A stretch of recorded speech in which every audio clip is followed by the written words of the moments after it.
Alors, bonjour, bienvenue à un webinaire RSS, droit du travail, de l'emploi et litige. Aussi, à ma gauche, Alexandra Sénécal, à ma droite, Thomas Vasquez.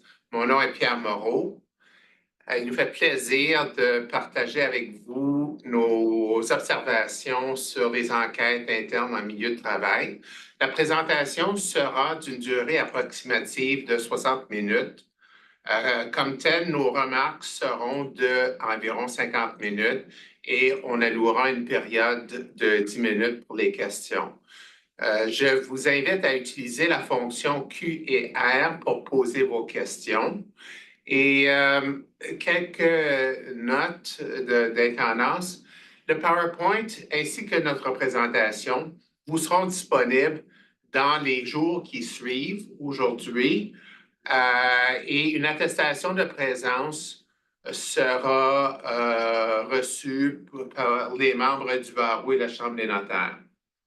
Donc, on peut commencer dès maintenant. La présentation sera divisée en 3 temps. D'abord, les préludes de l'enquête. C'est moi qui en parlera. C'est en quelque sorte établir les bases ou établir les questions fondamentales avant de procéder à l'enquête. Thomas fera l'aspect, en deuxième temps, plus technique des considérations relatives à l'enquête et l'imposition des mesures. Alexandra fera la partie la plus, en guillemets, juridique et je vous suggère la partie la plus importante, question que vous restiez jusqu'à la fin. Évidemment, quand je dis que c'est une présentation par Alexandra qui aura des allures plus juridiques, elle traitera de les privilèges qui s'imposent lorsqu'il est question d'une enquête. Et je vous suggère que c'est ce qui vous donnera la plus grande valeur ajoutée dans notre présentation d'aujourd'hui. Donc, moi, je vais commencer avec la partie facile, le prélude à l'enquête. Donc, d'abord, la question, c'est quand et faut-il faire une enquête? Prenons par exemple, il y a une situation où 2 salariés se bataillent dans une usine, il y a des témoins oculaires, la question est rapportée à la direction. Faut-il faire enquête? Pas nécessairement. Il y a peut-être lieu de s'asseoir et recevoir les versions de les 2 protagonistes, mais on ne compliquera pas la situation de façon inappropriée. Toujours dans ce qu'on va discuter aujourd'hui, rappelez-vous du principe qui s'appelle le GBS, le gros bon sens. Le gros bon sens, dans certaines circonstances, commande qu'il n'y ait pas d'enquête. Dans d'autres circonstances, ça commande qu'il y ait eu une enquête. On pensera à la situation de Graceffa et la Caisse de dépôt dont nous avons parlé dans un webinaire au printemps dernier. Graceffa, cadre supérieur, la Caisse de dépôt qui est le bas de laine des Québécois. C'était une situation qui était médiatisée. Ça commandait une enquête. Je pense à la situation de Bondil et Musée des Beaux-Arts. Lorsqu'on parle d'institutions publiques, l'idée de faire une enquête prend toute son importance. Donc, il faut regarder les circonstances, il faut regarder la nature de l'organisation, la nature du poste, les fonctions. Il faut regarder la façon dont l'employeur a pris connaissance des faits. Est-ce que l'employeur a une connaissance directe ou est-ce que c'est rapporté par personne interposée? La nature des faits, évidemment. Plus qu'on s'approche de vol et fraude, plus ça va commander une enquête.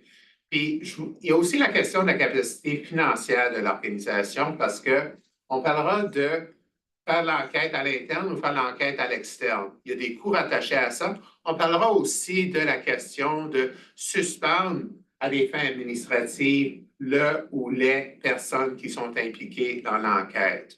Donc, il y a un ensemble de facteurs à considérer.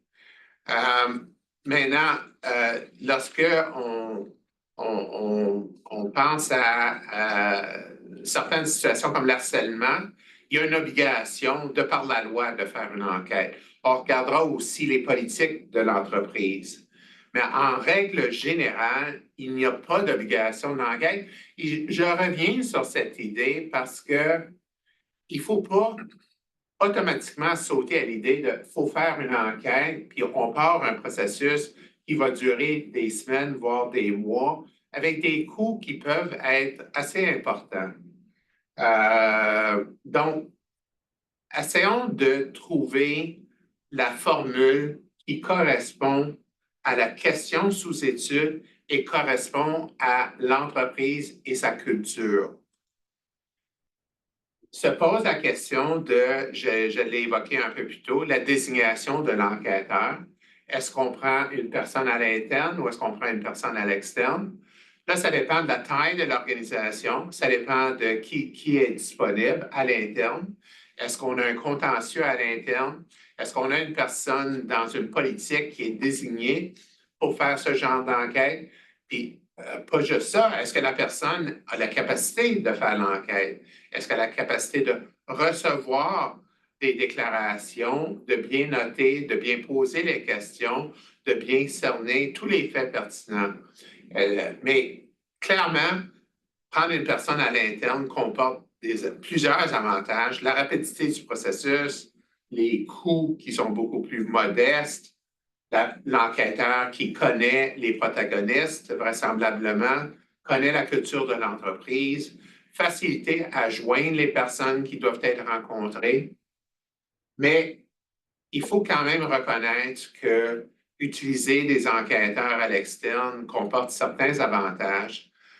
C'est devenu, je l'ai vu au fil des décennies, c'est devenu, on peut vraiment dire, une spécialité. Ce sont des gens qui maintenant ont des codes d'éthique, ont une expérience de comment recevoir des déclarations, quelles sont les règles relatives à la promesse de confidentialité ou l'absence de confidentialité. Cette personne va être impartiale, elle n'aura pas de biais, ça va créer un sentiment de confiance pour les personnes de s'ouvrir, de donner des informations à une personne de l'extérieur de l'organisation. Et il y a un avantage aussi, la possibilité d'obtenir une opinion professionnelle. Puis ça, j'y reviendrai parce que si la personne qu'on retient à l'externe et parfois à l'interne, mais est membre du barreau ou de la Chambre des notaires, là, il y a la question de les privilèges qui vont jouer. Là, Alexandra va vous en parler, mais ça devient extrêmement important. Puis finalement, je vous suggère, s'il y a une affaire dont vous devez retenir de l'ensemble de notre communication aujourd'hui, c'est la question de, je vais faire une enquête. Là, il y a la question de interne, externe, qui va la faire? Je vais recueillir des dépositions. Je vais avoir un rapport vraisemblablement écrit. Puis ensuite, qu'est-ce que je vais en faire? Est-ce que ça va être ça qui va me servir pour prendre ma décision automatiquement? Est-ce que ça va être un élément dans ma prise de décision? C'est ce que je vous suggère. Ça devrait être un élément. Et la personne que vous retenez pour faire l'enquête doit faire partie de cette réflexion, doit aussi être un instrument à cette fin d'en arriver à la décision la plus juste, la plus éclairée, la plus appropriée, eu égard aux intérêts de l'entreprise, mais aussi eu égard aux intérêts de vos salariés. S'ajoute à ça la question du mandat qui va être confié à l'enquêteur. Donc, il y a une gradation possible de mandat. D'abord, il y a un mandat tout simple, en quelque sorte, de simplement, sans censure, sans critique, de simplement recueillir les dépositions, recueillir les narrations de les différentes personnes qui ont soit été des protagonistes ou été des témoins d'une situation. Donc, à ce moment-là, il n'y a absolument rien qui est caviardé, il n'y a absolument rien qui est mis en contexte.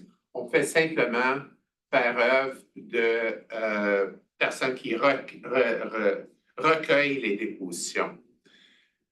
Dans un deuxième temps, on peut demander à cette personne de faire des déterminations de crédibilité, de déterminer ce que l'on doit retenir comme étant avéré selon les différents critères applicables à la crédibilité et aussi selon les critères applicables à qu'est-ce qu'on va retenir comme étant prouvé sur une balance de probabilité selon le test qui doit être appliqué.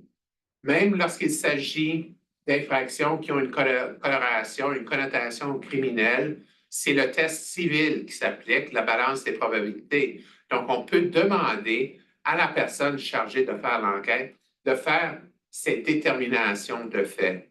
Dans un troisième temps, on peut aussi demander à cette personne de formuler des recommandations et même de donner des opinions, une opinion professionnelle sur ce cette personne a retenu de l'ensemble du travail d'enquête. Et encore, ce que je vous dis, c'est que ça, cette troisième partie, ça nous ramène aux questions de privilèges dont Alexandra parlera un peu plus tard. Il y a un point à souligner qui est extrêmement important, la question de que fait-on avec les protagonistes? Là, je vous l'ai mentionné, il y a la suspension administrative qui est un outil qui peut être utilisé, mais la suspension administrative est une créature assez exceptionnelle parce que n'oubliez pas, lorsqu'il est question d'un contrat de travail, puis pour l'instant, je parlerai simplement du contrat individuel de travail, la suspension administrative est plus facilement acceptée en rapport collectif de travail. Mais lorsqu'on parle d'un contrat individuel de travail, c'est un contrat avec des obligations synalagmatiques.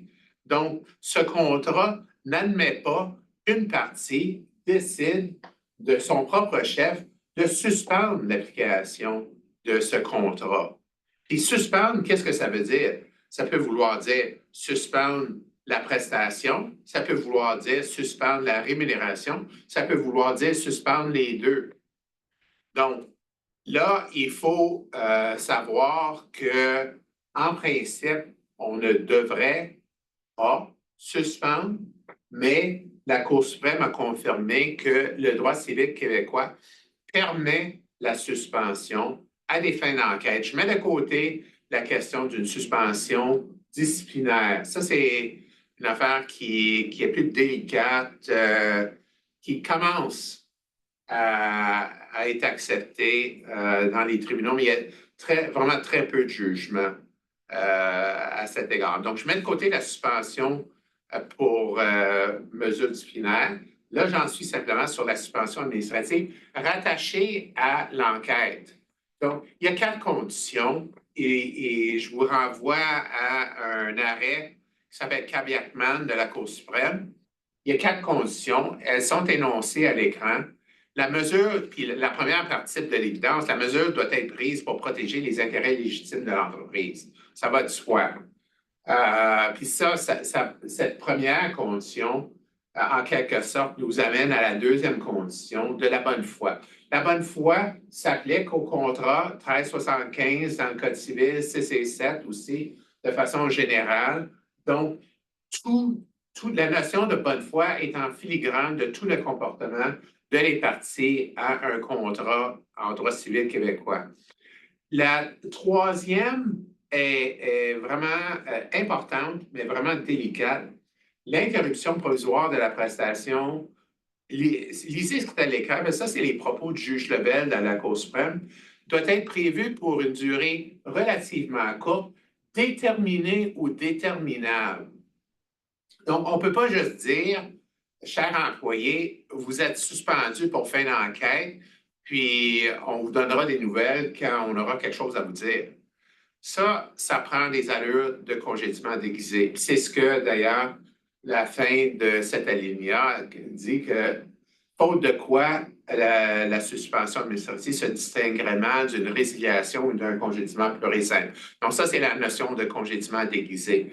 Donc, la suspension administrative doit être relativement courte. Ça veut dire quoi, ça, relativement court? Si vous prenez un enquêteur externe, c'est pas vrai que ça va être une question de journée. Ça va être une question de semaine, ça va être une question de mois. Or, plus la personne est à l'extérieur de l'organisation, quel que soit le niveau de poste que la personne occupe, plus cette personne se rend compte qu'elle ne retournera pas, deux, elle ne voudra pas retourner, et l'ensemble des employés vont comprendre que cette personne ne revient pas. Ça, c'est l'aspect pratique de la chose. Et l'aspect qui est toujours sur ce même point, l'aspect qui est plus difficile à cerner, c'est le déterminé ou déterminable. Donc, Puis ça, c'est un peu comme un contrat à durée déterminée. Il faut que la date de fin soit déterminée ou déterminable. Puis c'est pas évident de faire ça. C'est pas facile de faire ça. Comme ça, puis de mon expérience, c'est rarement respecté. La suspension, mais j'ajouterais ceci parce que je reviens à ce que je disais un peu plus tôt. Il y a deux éléments. Il y a la prestation qu'on peut interrompre, mais il y a la rémunération aussi. Généralement, l'employé qui est suspendu pour faire une enquête, qui est rémunéré, ne se plaint pas, même s'il sait qu'il ne reviendra pas. Il sait que le couperet va tomber, mais il ne se plaint pas. J'arrive au dernier point. La suspension est en principe imposée avec solde sous réserve de cas exceptionnels. Suspendre sans solde, c'est l'équivalent d'un congédiement, ça. La suspension doit être avec solde. Là, ça revient à une des premières questions que j'ai mentionnées. Est-ce qu'on fait une enquête, puis est-ce qu'on utilise un enquêteur interne ou externe? Il y a une question de coût rattachée à ça. Donc, si on fait une suspension avec solde, bien, la personne ne travaille pas pendant ce temps-là. Comme ça, il y a une perte de productivité. Donc, ce qui fait en sorte que l'employeur doit de bonne foi considérer un ensemble d'éléments avant de procéder à une suspension administrative. Donc, je vous suggère dans les préludes à le déroulement de la suspension et l'enquête, l'ensemble de ces considérations sont importantes. Et de mon propos pour vous aujourd'hui, ce que je vous demande de retenir, c'est, quant au dernier point qu'on vient de traiter, réfléchissez avec soin. Est-ce que vous voulez vraiment procéder à une suspension de l'employé? Est-ce que ça s'impose pour le bien d'organisation? Je pense encore à Graceffa et Caisse de dépôt. Mais si on est une entreprise manufacturière ordinaire, c'est peut-être pas si nécessaire que ça.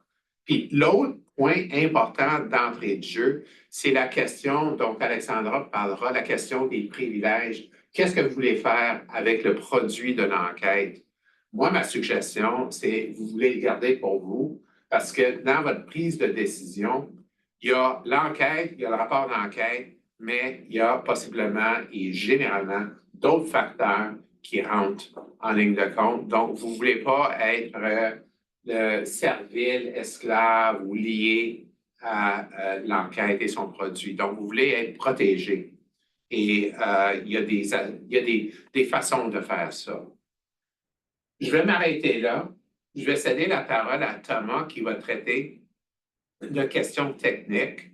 Ensuite, Alexandra parlera des privilèges, puis on fera un wrap-up. Merci, Pierre. Donc, une fois qu'on a déterminé les mandats, qu'on a déterminé qui sera l'enquêteur ou l'enquêtrice, on procède en quelque sorte au début de l'enquête. La première étape étant de recueillir les témoignages des personnes qui sont concernées par les événements ou par la plainte en question. Donc, on détermine le témoin et les témoignages. La première question qu'on va devoir alors se poser, c'est est-ce que les témoins ont l'obligation de collaborer avec l'enquête? Et la réponse généralement est oui. Cette obligation de collaboration découle du devoir de loyauté et du lien de subordination, qui sont des caractéristiques essentielles du contrat de travail. Une deuxième question qu'on va également se poser, c'est la question de la confidentialité. Pierre a glissé un mot tout à l'heure. Généralement, l'employeur va prévoir dans ses politiques, peut-être même dans les conventions collectives, comment les témoignages, comment la gestion des plaintes sera traitée. Et il peut prévoir à ce moment-là que les témoignages seront traités de façon confidentielle afin de protéger les personnes qui témoignent, tout comme la personne qui est concernée par l'enquête. Or, cet engagement de la part de l'employeur trouve sa limite lorsque les dossiers se retrouvent devant les tribunaux. Alexandra vous en parlera de cela dans quelques instants au niveau des privilèges, mais en ce qui me concerne, ou en ce qui concerne les témoignages, ce que vous devez garder à l'esprit, c'est que bien qu'il y ait des lois qui protègent la vie privée ou les renseignements personnels des personnes tierces à l'enquête, qui sont généralement les témoins, ces droits à la vie privée ou à la protection de leurs renseignements va être toujours mis en balance avec les droits à une défense pleine et entière de la personne concernée par l'enquête. Et bien souvent, ces droits à la défense pleine et entière vont l'emporter sur les droits à la vie privée ou à la protection des renseignements, ce qui veut dire que, en gros, les cours ou les tribunaux ne sont pas liés par l'engagement de l'employeur et vont souvent ordonner la communication des documents, notamment les rapports d'enquête, la documentation relative aux témoignages. Donc, vont ordonner la communication de ces documents-là de l'employeur à la personne concernée, peut-être parfois en caviardant certaines informations pour protéger les personnes. Donc, une fois qu'on a réglé ces deux questions, on peut procéder au témoignage. Puis, un des éléments essentiels durant l'enquête, c'est d'évaluer les témoignages. Donc, si on garde à l'esprit la gradation des mandats potentiels qu'on pouvait donner, dont Pierre vous a glissé un mot tout à l'heure, au premier niveau, on a cette idée-là de recueillir tout simplement les témoignages, mais rendu au deuxième niveau et encore plus au troisième niveau, il y a des recommandations qui sont portées, il y a potentiellement une opinion qui est émise en fonction des témoignages, en fonction des faits recueillis. Et dans ce type de situation-là, il va falloir évaluer les témoignages. Il va falloir évaluer la crédibilité, comme Pierre vous l'a mentionné tout à l'heure, mais on va aussi se poser des questions relativement à la fiabilité des témoignages. Lorsqu'on parle de fiabilité, on va souvent penser à des questions comme la capacité de la personne à avoir vraiment pris connaissance des faits qu'elle nous rapporte. Si par exemple la personne nous dit par rapport à la bagarre que Pierre a mise comme exemple au tout début, cette bagarre a eu lieu durant la nuit et qu'elle était loin de l'événement en question, qu'elle n'avait pas ses lunettes. Donc, on va pouvoir considérer que son témoignage est crédible, mais qu'il est peu fiable, puisqu'elle était loin, qu'il faisait nuit et qu'elle n'avait pas ses lunettes. Donc, on prendra le témoignage en tant que tel, mais on va se questionner sur la capacité, ou notre capacité en fait, de tirer des conclusions relativement au contenu du témoignage en ce qui concerne la bagarre elle-même. Une autre chose qu'on va considérer, c'est la suffisance des témoignages. Est-ce que, dans la mesure où nous devons émettre une recommandation ou émettre une opinion, est-ce que nous avons suffisamment des faits, suffisamment de témoignages pour émettre une opinion ou pour faire une recommandation quant aux conclusions que nous devrions tirer des faits recueillis? Et également, on va considérer la cohérence entre ce qui, en fait, on pourrait penser en termes de cohérence interne, c'est-à-dire à l'intérieur même du témoignage. Ça va souvent toucher des questions relatives à la crédibilité, mais on peut aussi penser à la cohérence externe, c'est-à-dire la cohérence entre les différents témoignages que nous avons recueillis. Est-ce que ça nous permet d'avoir un portrait qui fait sens et qui nous permet de tirer des conclusions, donner des recommandations, émettre une opinion? Tous ces processus-là, généralement parlant, on va vouloir qu'ils soient documentés. Donc, on va prendre des notes sur les témoignages, on va prendre des notes également sur les recommandations, les processus de déduction qui nous conduisent vers les recommandations que l'on tire ou que l'on fait, et éventuellement sur l'opinion que l'on émet. Cela présuppose effectivement que les rapports, pas probablement, prendront une forme écrite. Je vous rappelle, comme Pierre l'a mentionné, que tout dépendra de l'objectif que l'employeur aura avec les rapports, avec l'enquête elle-même. Mais bien souvent, il est utile d'avoir un document écrit. Je vais revenir là-dessus dans quelques instants. Une fois que les témoignages sont recueillis, l'employeur, l'enquêteur ou l'enquêtrice va vouloir rencontrer la personne concernée. En gros, on a deux options ou deux cas de figure. Il y a d'abord la possibilité de rencontrer la personne concernée, tout d'abord, ensuite recueillir les faits, recueillir les témoignages, puis rencontrer une deuxième fois la personne concernée. L'autre cas de figure serait de recueillir les faits, les témoignages, puis finalement rencontrer la personne concernée une fois que nous avons bâti le dossier et que nous avons en quelque sorte une idée claire de ce qui s'est passé, que ce soit juste par les faits qui ont été recueillis ou par les recommandations ou l'opinion qui a été émise. Pour la personne concernée, tout comme pour le témoin, on va vouloir savoir si la personne a l'obligation de collaborer avec l'enquêteur ou avec l'enquêtrice. Tout comme pour le témoin, cette obligation de collaboration est là, puis elle découle de l'obligation des loyautés, du devoir de loyauté et du lien de subordination qui est propre au contrat de travail. Pour ce qui est de la participation de la personne concernée, notre recommandation serait de toujours chercher à avoir une rencontre avec cette personne, puisque dans tous les cas, pour l'employeur, ça peut être gagnant ou ça peut être important, intéressant de rencontrer la personne intéressée ou la personne concernée. On va discuter des questions d'équité ou des bonnes foi dans quelques instants, mais juste pratico-pratique d'un point de vue stratégique, rencontrer la personne concernée est gagnant, peu importe en quelque sorte les résultats de cette rencontre, dans la mesure où, présumant par ailleurs que la personne concernée aurait commis des faits qui peuvent lui être reprochés, la rencontre avec cette personne va soit permettre, dans un cas de figure, de la confronter aux faits puis la retrouver devant un mensonge lorsqu'elle va nier la commission des faits qui lui sont reprochés, alors que nous avons une preuve documentaire étoffée qui démontre qu'elle a commis les faits reprochés, ou dans un deuxième cas de figure, de la rencontrer avec un dossier étoffé et lui, en quelque sorte, forcer son aveu ou aller chercher son aveu avec la preuve, une certaine preuve accablante, en quelque sorte, qui est derrière la rencontre et qui soutient la confrontation. Donc, dans tous les cas, c'est gagnant pour l'employeur et ça permet de porter le projecteur sur ce qui est réellement arrivé et mettre la lumière sur les dossiers. La personne concernée n'a pas nécessairement les droits d'être représentée par avocat. En règle générale, comme vous pouvez le lire dans la présentation, on cherchera à éviter le plus possible la judiciarisation du processus d'enquête. Cela étant dit, l'employeur peut permettre à sa discrétion que la personne concernée soit accompagnée par un avocat. Nous avons, en fait, Pierre vient de le mentionner, nous avons fait une présentation sur l'affaire Gracefa le printemps dernier. Puis dans cette affaire Gracefa, l'employé qui avait été congédié, on avait permis qu'il soit représenté, en fait, qu'il soit accompagné, non pas représenté, pardonnez-moi, qu'il soit accompagné par un avocat durant les processus d'enquête, durant les différentes entrevues qui ont eu lieu.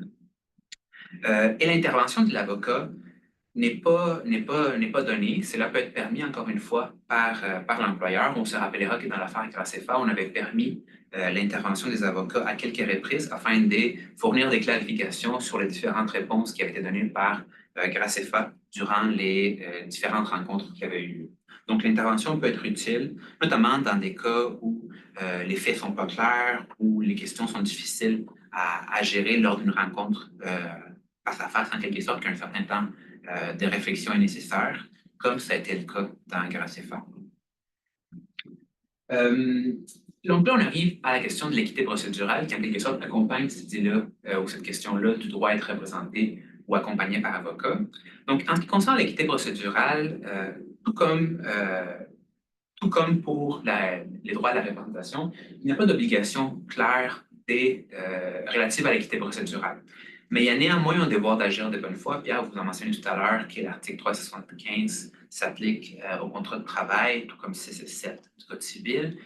Donc, l'employeur doit agir de bonne foi à travers l'enquête, ce qui ne renvoie pas nécessairement à respecter des principes de justice naturelle, comme celui d'assurer un traitement, enfin, assurer l'équité procédurale durant les processus.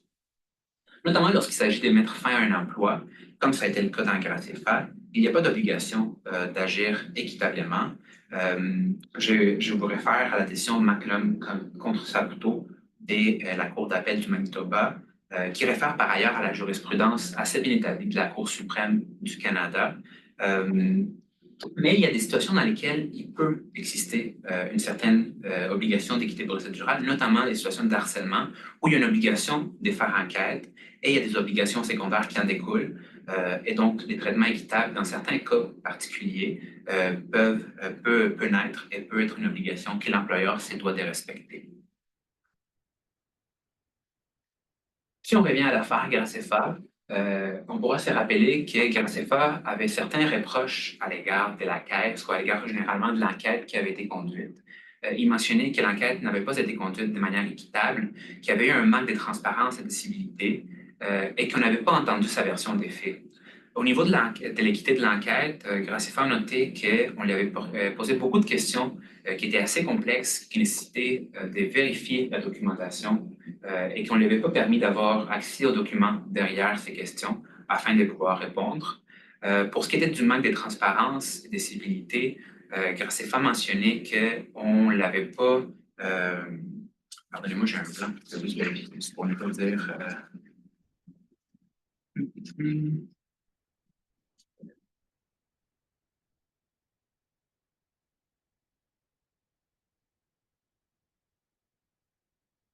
C'est ça. Donc, on l'avait rencontré sans lui avoir laissé connaître les résultats de l'enquête. Donc, on avait rencontré Gracefa pour, en quelque sorte, lui faire part du congédiement, qui était une décision qui avait déjà été prise d'avance, en quelque sorte.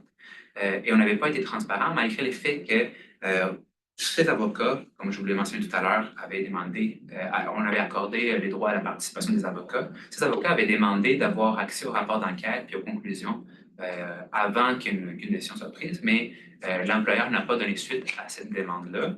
Et finalement, on n'avait pas entendu sa version des faits avant des poursuites de congédiement. Comme je vous disais, c'était en quelque sorte une décision qui était déjà prise en même la rencontre. Les juges Garin de la Cour supérieure reconnaît qu'il aurait été utile qu'on entende la version des faits d'Aigrocéphale, mais qu'aucun de ces faits, ni individuellement ni collectivement, rendait abusive la manière dont il avait été congédié ou était un accroc au devoir d'équité procédurale.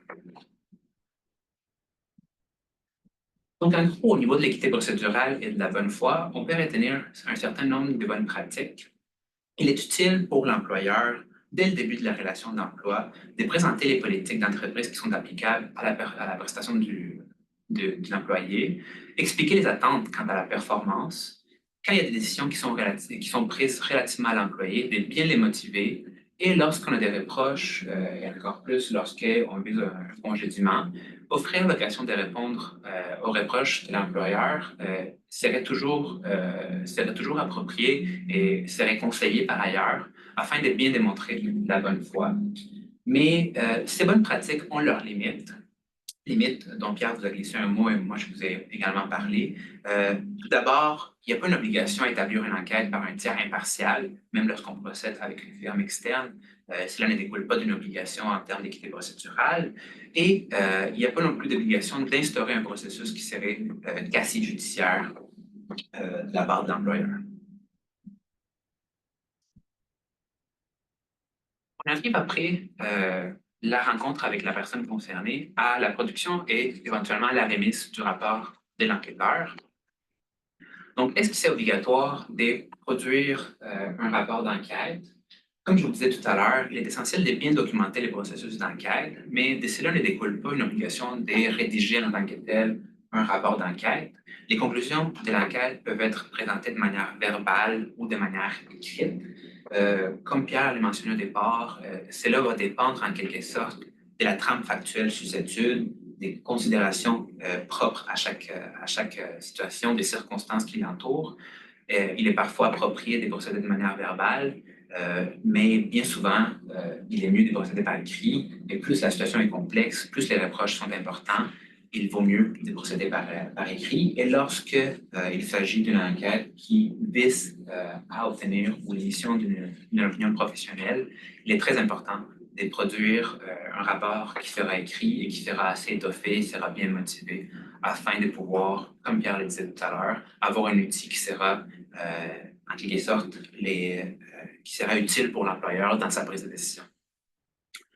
Les rapports d'enquête, essentiellement, doivent contenir les informations qui découlent du mandat qui est confié. Donc, si on se rappelle la gradation des mandats pouvant être confiés, les rapports d'enquête devront suivre ou devra respecter les exigences du mandat. S'il s'agit simplement de répertorier les faits, les rapports d'enquête ne feront que cet état des faits en quelque sorte. Si les rapports visent à obtenir des recommandations ou des conclusions quant aux faits, à ce moment-là, il y aura une section qui portera là-dessus et qui aura essentiellement une motivation pour les recommandations ou les conclusions. Et pour l'opinion professionnelle, à ce moment-là, on peut s'attendre, comme je vous disais, à quelque chose de beaucoup plus étoffé où il y aura un aspect légal potentiellement qui sera également au rapport. Et un peu comme, c'est bon de le répéter, là, mais comme je viens de vous le dire, comme Pierre vous l'a mentionné également, tout dépend de l'utilisation.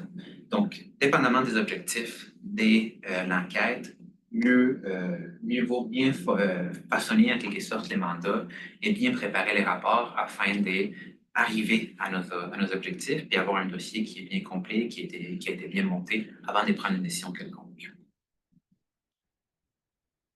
Est-ce qu'on a l'obligation de partager les conclusions à la personne concernée? Donc, un peu comme je vous l'ai mentionné tout à l'heure en parlant de l'affaire Graceffa, vous pouvez vous imaginer qu'il n'y a pas nécessairement d'obligation à partager les conclusions du rapport, tout comme il n'y a pas d'obligation de procéder à l'enquête, il n'y a pas d'obligation de communiquer les résultats du rapport.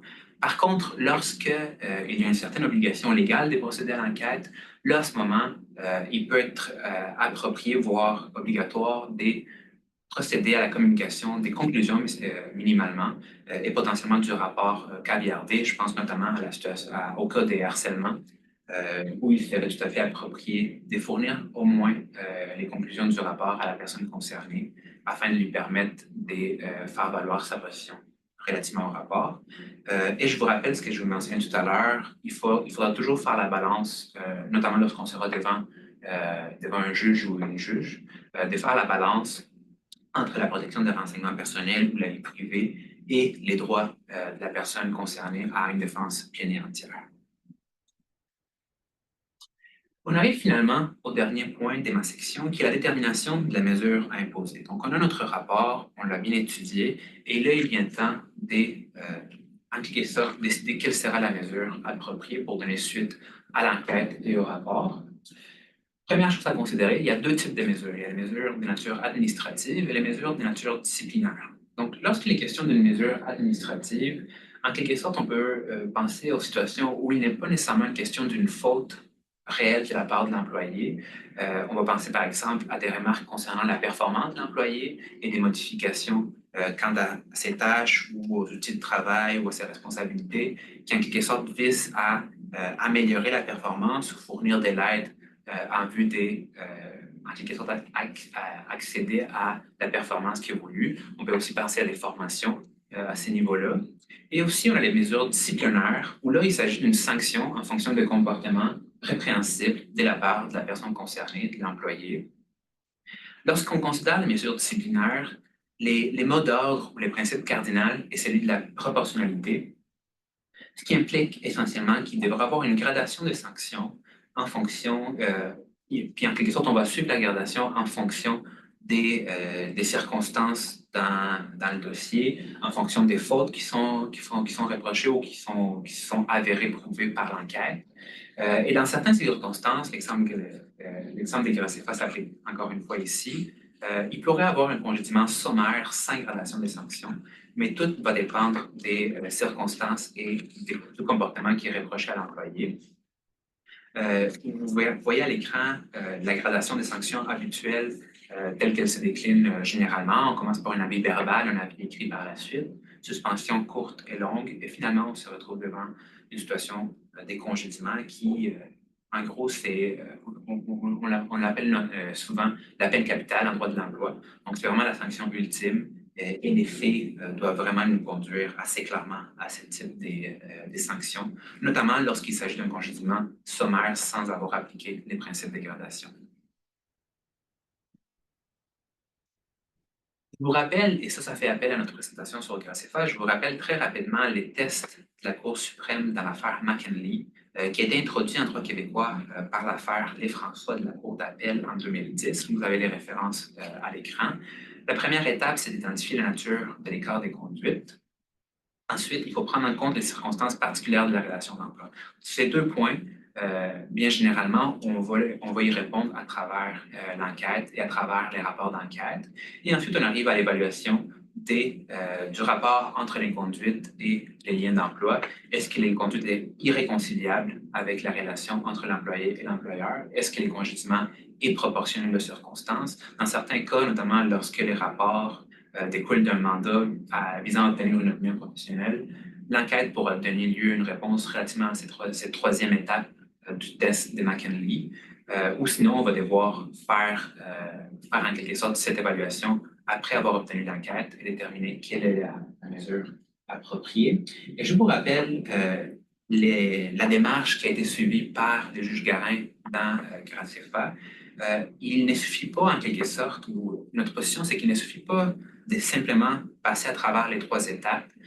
Il faut toujours, en quelque sorte, à la toute fin, lorsqu'on vise sérieusement les congédiements de la personne, faire une deuxième évaluation sur cette mesure-là, sur les congédiements lui-même, et se demander s'il n'y aurait pas des raisons pour lesquelles on ne devrait pas procéder en tant qu'était le congédiement et qu'il y aurait d'autres mesures qui seraient toujours appropriées et qui permettraient de maintenir le lien d'emploi.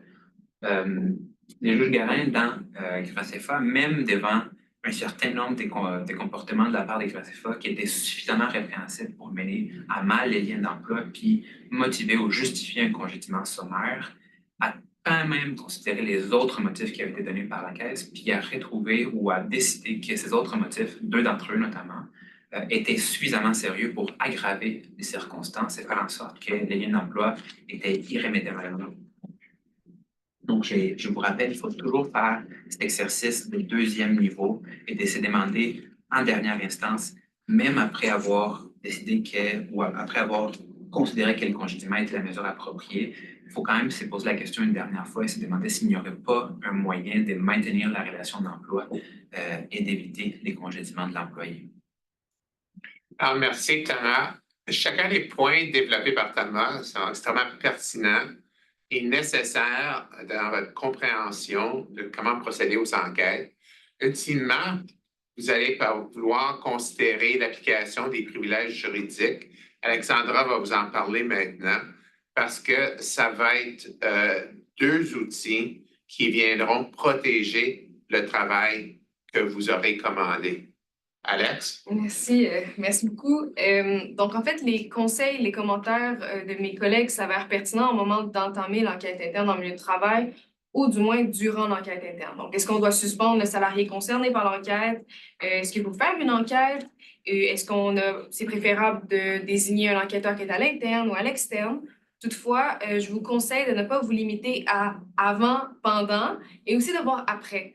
Donc, c'est important pour l'employeur d'être prudent et d'adopter certaines mesures dans une possibilité où il y aurait un litige, en fait. La présente partie de la conférence a été mise en place par mes collègues et moi-même afin d'outiller les employeurs dans des situations qui reviennent relativement souvent, comme dans la décision Savard contre Service Corporation Internationale. Il s'agit d'une récente décision de la Cour supérieure. Dans cette affaire, un recours pour atteinte à la réputation avait été intenté par le salarié en raison de sa suspension durant l'enquête interne, en fait.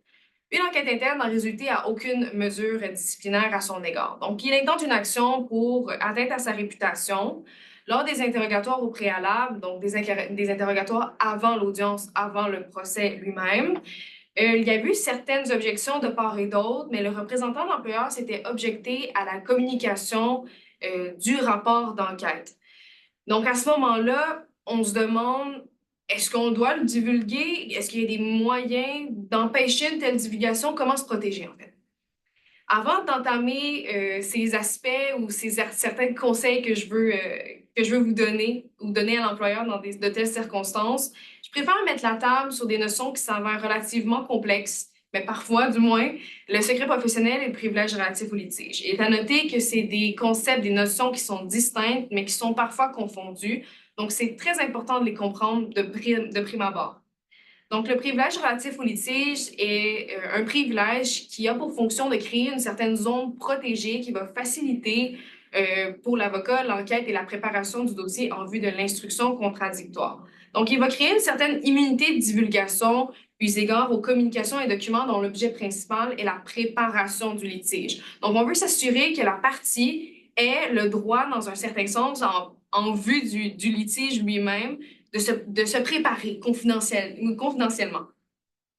Donc, c'est un privilège qui va couvrir tant les documents qui sont confidentiels que ceux qui ne le sont pas, et il va bénéficier tant aux parties qui sont représentées qu'aux parties qui ne le sont pas, donc qui n'ont pas nécessairement d'avocat.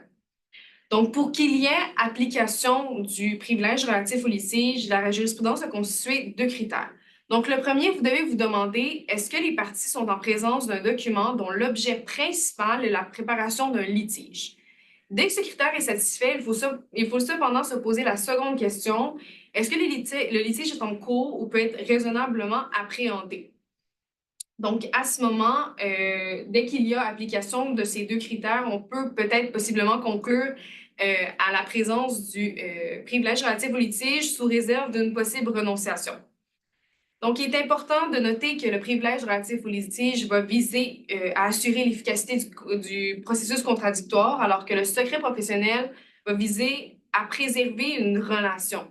Donc, Tout simplement, le secret professionnel est une obligation déontologique des avocats, mais aussi un droit fondamental qui est enchâssé dans la Charte des droits et libertés de la personne. Les avocats, brièvement, là, entre nous, les avocats doivent garder secrètes les confidences de leurs clients et se dévouer au service et à la défense de leurs intérêts légitimes. Pour vraiment mieux comprendre ce que c'est, je vous réfère aux propos de la Cour suprême du Canada dans l'arrêt Canada contre Thompson en 2016, où il est indiqué: l'obligation de confidentialité qui découle du droit au secret professionnel de l'avocat est nécessaire à la préservation d'une relation avocat-client sur la confiance, laquelle est à son tour indispensable à la vie et au bon fonctionnement du système juridique canadien. Plus précisément, elle va assurer la représentation effective des clients et la communication franche et complète de l'information juridique nécessaire à ceux-ci. Donc, on veut vraiment assurer que quand le client va arriver dans le bureau de l'avocat, que ça reste entre nous, tout simplement. Donc, mais par contre, ce n'est pas aussi simple. Il y a l'application de certains critères pour qu'il y ait application du secret professionnel, en fait.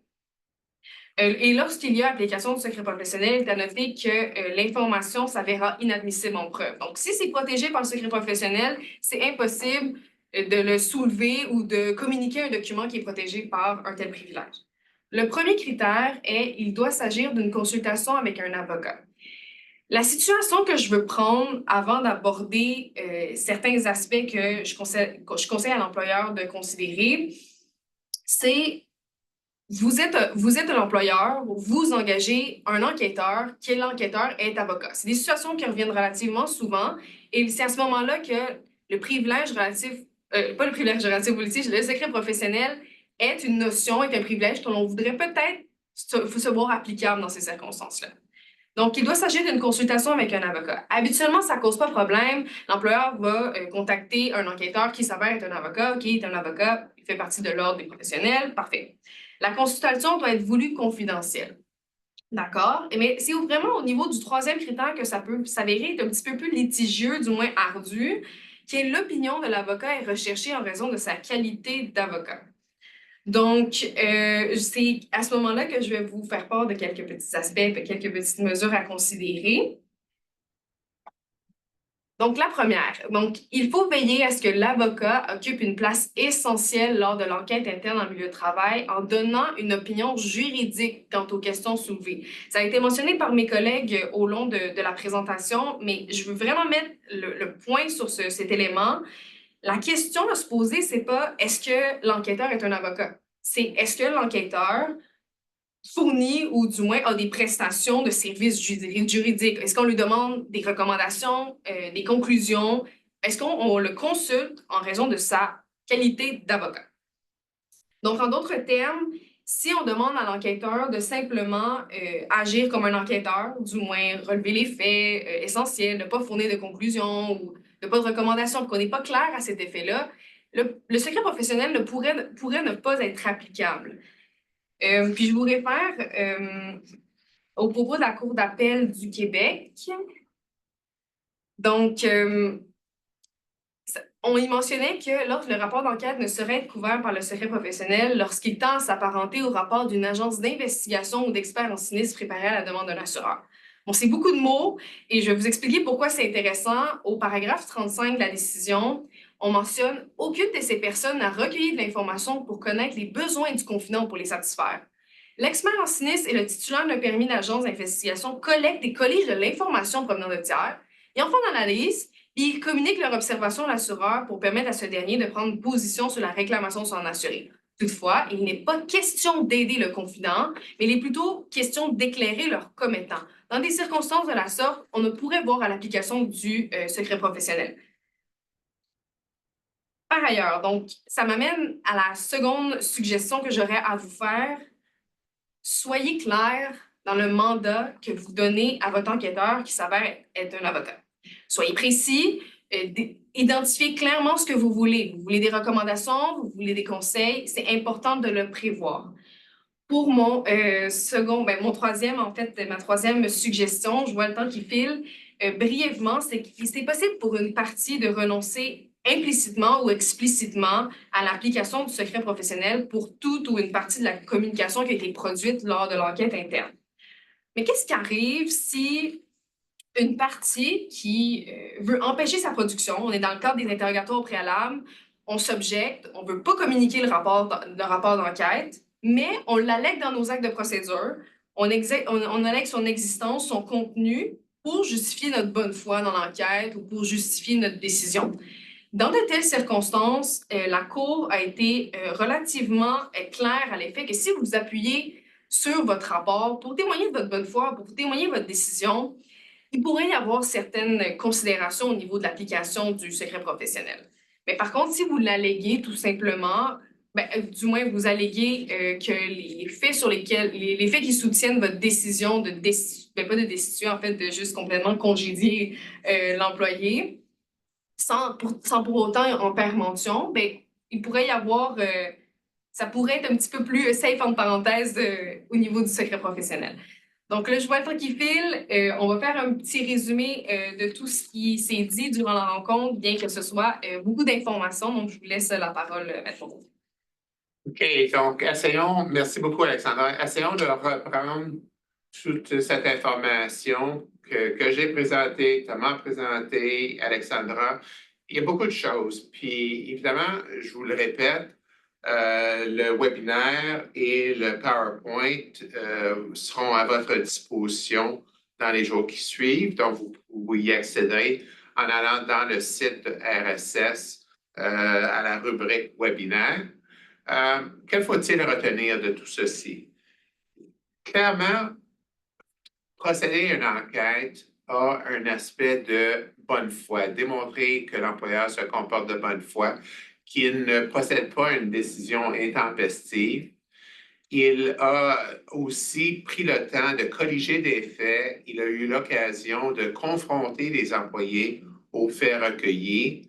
Il y a un aspect que Thomas appelait le win-win, de est-ce que la personne va passer aux aveux, est-ce que la personne va mentir.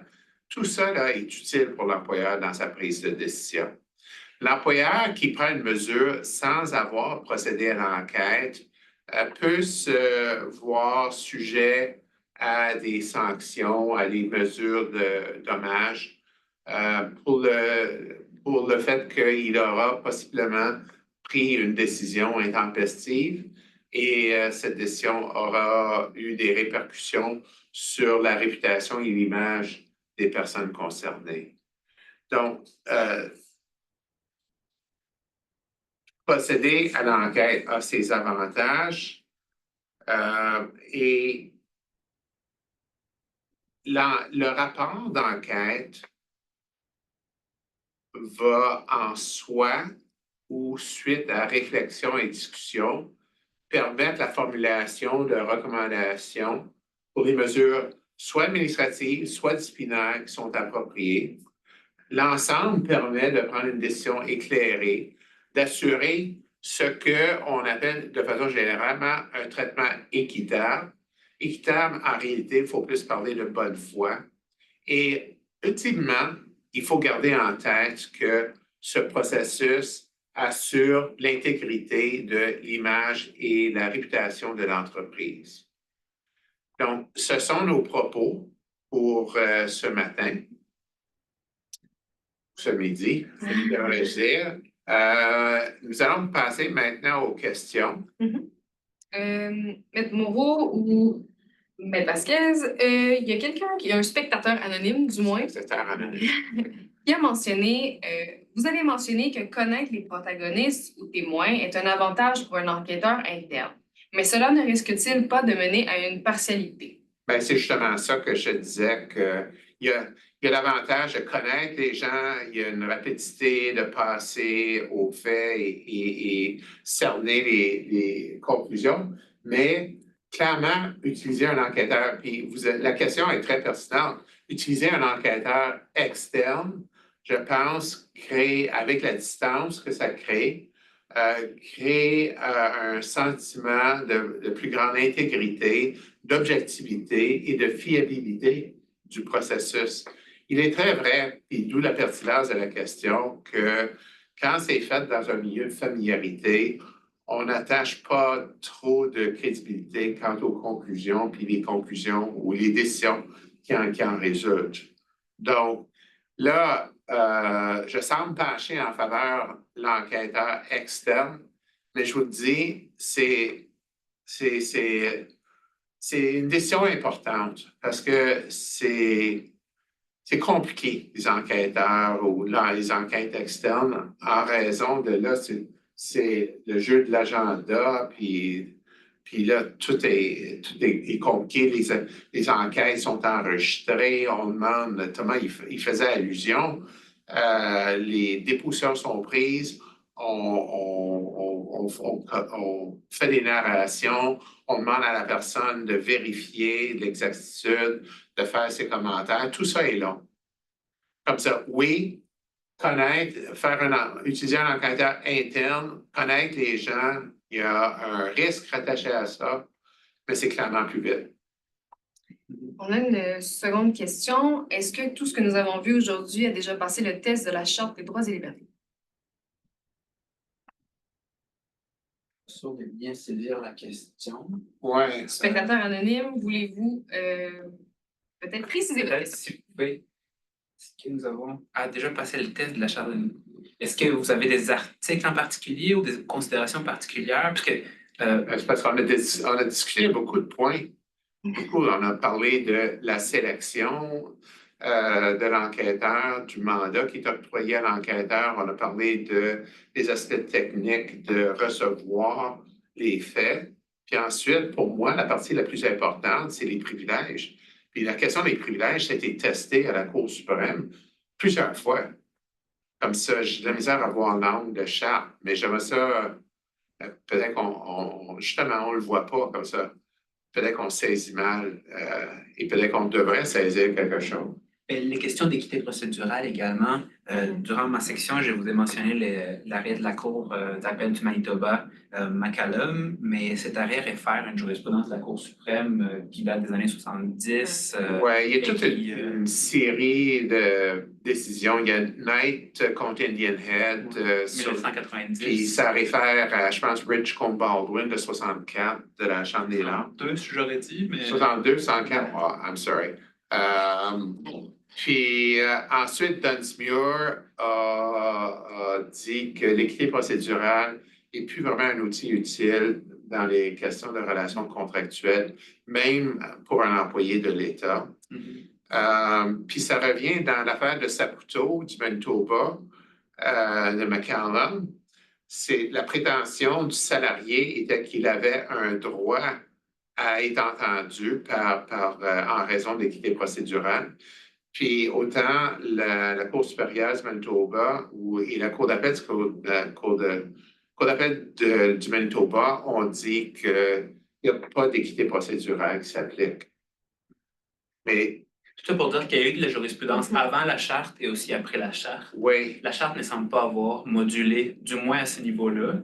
Ça répond à la question. Ça répond à la question. Ça répond à la question? Je trouvais la question intéressante. Ça nous a testé, en tout cas. Il n'y a pas d'autres questions. Il nous reste 2 minutes. Je suggère qu'on laisse au public 30 secondes, mais sinon, on peut procéder à la fin du webinaire également. Alors, je vous remercie de votre écoute, je vous remercie de vos questions. C'est un sujet intéressant c'est un sujet qui est d'application constante. Donc, vous prendrez connaissance du PowerPoint. Le PowerPoint a des citations légales. Je sais que beaucoup de gens aiment se servir de ça. Nous ferons une présentation, Thomas et moi en tout cas, nous ferons une présentation en novembre sur une décision du Conseil canadien des relations industrielles relative à un congédiement de 2 salariés qui avaient commis un bris d'équipement dans des véhicules de transport routier. Donc, ce sera l'occasion de regarder le fonctionnement du Conseil canadien, l'application du Code canadien, l'application de l'article 240 du Code canadien et les tests de congédiement en droit fédéral. Donc, ce sont nos remarques pour aujourd'hui. Merci beaucoup. À novembre. Au revoir.